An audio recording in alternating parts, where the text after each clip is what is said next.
अशाच ताज्या व महत्त्वाच्या घडामोडी जाणून घेण्यासाठी आमच्या नाशिक प्लस न्यूज चॅनलला सबस्क्राइब करा व बेल आयकॉनला। दिव्यांगांची होणारी पिळवणूक बंद करण्यात यावी, नाहीतर आंदोलन केले जाईल, असा इशारा दिव्यांग विकास कल्याणकारी बहुउद्देशीय संस्था मालेगाव यांच्या वतीने सिव्हिल सर्जन सामान्य रुग्णालय मालेगाव यांना निवेदनाद्वारे देण्यात आले आहे।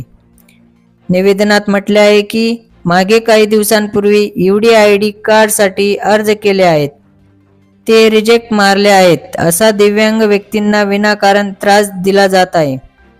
त्यांना आपल्या डॉक्टर कर्मचारी बोलतात की नवीन फॉर्म भरून आणा, पण सॉफ्टवेअरमध्ये आधार कार्ड हे अनिवार्य आहे।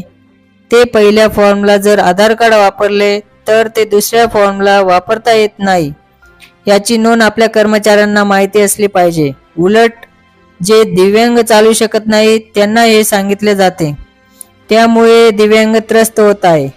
तरी यांची दखल घेतली नाही तर आम्ही व आमची संस्था आपला सामान्य रुग्णालयात आंदोलन करेल। तसेच प्रहार दिव्यांग संघटना व अखिल भारतीय हक्क परिषद सर्व एकत्र येऊन आंदोलनाचा पवित्रा घेण्यात येईल, असे निवेदनात म्हटले आहे।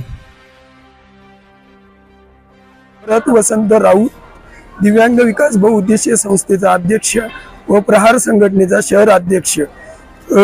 दीपाली रवींद्र आहिरे नावाची व्यक्ती ही दिव्यांग असून जवळजवळ तिने 30/6/2022 रोजी आपल्या सिव्हिलमध्ये अर्ज दाखल केलेला होता, तर तिचा सर्टिफिकेट हे रिजेक्ट मारण्यात आलं आणि तेव्हापासून या दिव्यांग व्यक्तीला फिरवणूक होत आहे। ती मागे पण 3 महिन्यापूर्वी येऊन तिथं नव्याने ऍप्लिकेशन जमा केलं तरी पण तिला ते सर्टिफिकेट दिलं जात नाही।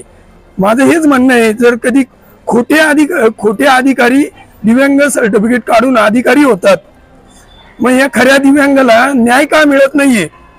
सरकारला याची जाण पाहिजे आणि या सिव्हिल यंत्रणेला सुद्धा जाण पाहिजे, जिथून ग्रामीण भागातून लोक येतात।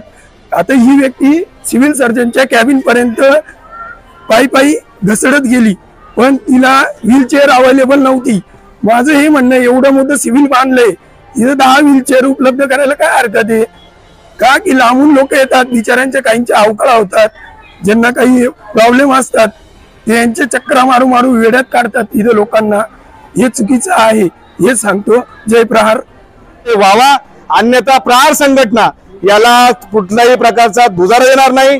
या गोष्टीचं दिव्यांग मंत्रालय आणि दिव्यांग मंत्रालयाचे अध्यक्ष माननीय आमदार बच्चूभाऊ कडू यांच्यापर्यंत हे निवेदन आज जाणार आहे। या संघटनेच्या माध्यमातून यांचा निर्णय लवकरात लवकर लागला तर बरं आहे, नाहीतर याच ठिकाणी याच सिव्हिल सामान्य रुग्णालयामध्ये आंदोलनाची वेळ यांनी आणू नये आणि या दिव्यांगांना लवकरात लवकर सर्टिफिकेट देण्यात यावी। प्रहार दिव्यांग क्रांती आंदोलनाचा काढण्याची जी साईट आहे ती सध्या सेंट्रल गव्हर्नमेंटच्या स्तरावरून बंद आहे। ती साईट लवकरच सुरू होईल।